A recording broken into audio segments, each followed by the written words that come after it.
this recipe turns out different every single time I make it. It feels like the weather impacts it, and it's just a little bit different each time. We are going to add 1 tablespoon of sugar to a bowl, which we will then be putting in our warm water. You don't want it too hot because it will kill the yeast if it is too hot. So it needs to be a nice lukewarm water. We are just going to mix our gluten-free flour, baking powder, salt, and yeast together and set that to the side.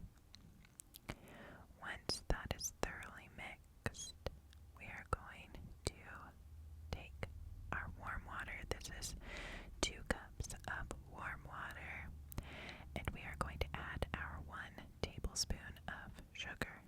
This is going to help activate the yeast in our dough, which this doesn't get overly fluffy. You would think that it would with baking powder and yeast, but it does not. Gluten-free baking is a whole different game, I found. Before I met my husband, I never baked a single gluten-free item. And then I started dating my husband and wanted to make things for his family as well. And so I learned how to make gluten-free items, and I found a few items that his family really, really loves, and so I lean heavily on those. I am going to combine our flour mixture with our warm water, and we are just going to mix those until they are combined. Then we will add our olive oil and apple cider vinegar, which I know it's kind of a weird thing to put in there, but it does something. So I have a half a cup here, and we are going to put a half a cup of olive oil in. Now, that is a lot of oil. It is a ton of oil for this bread, but for gluten-free baking, sometimes you gotta do crazy things, I guess. And this works. It works. So I just add a little bit at a time, and I mix it in, and I was trying to move the camera a little closer so you could see.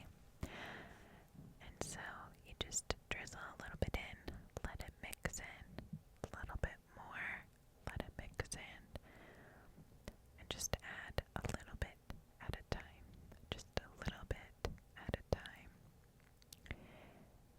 I get kind of nervous every single time I make this because the dough looks so strange and it is so sticky and wet, but it turns out really good usually, so it's a trust the process sort of moment.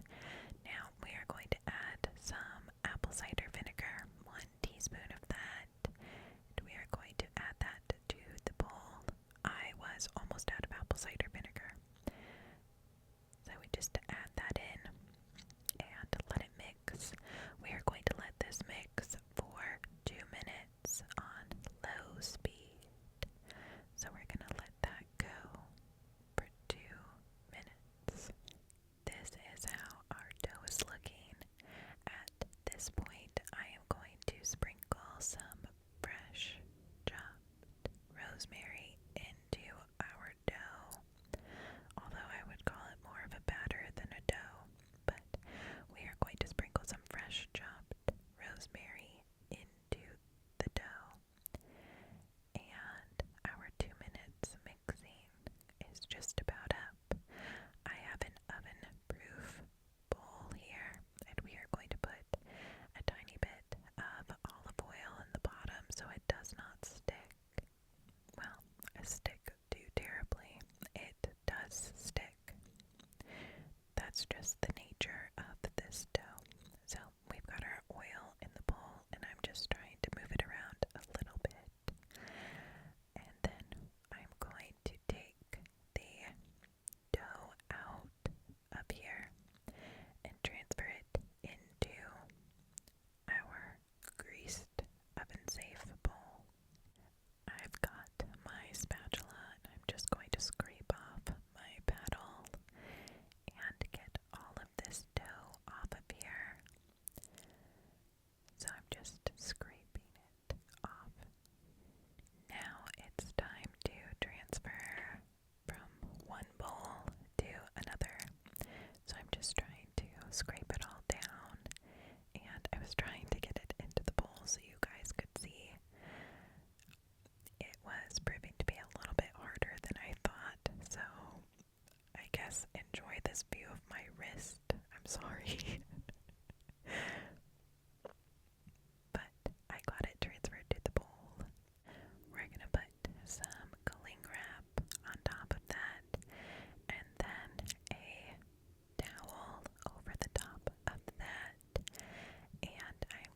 just transferred.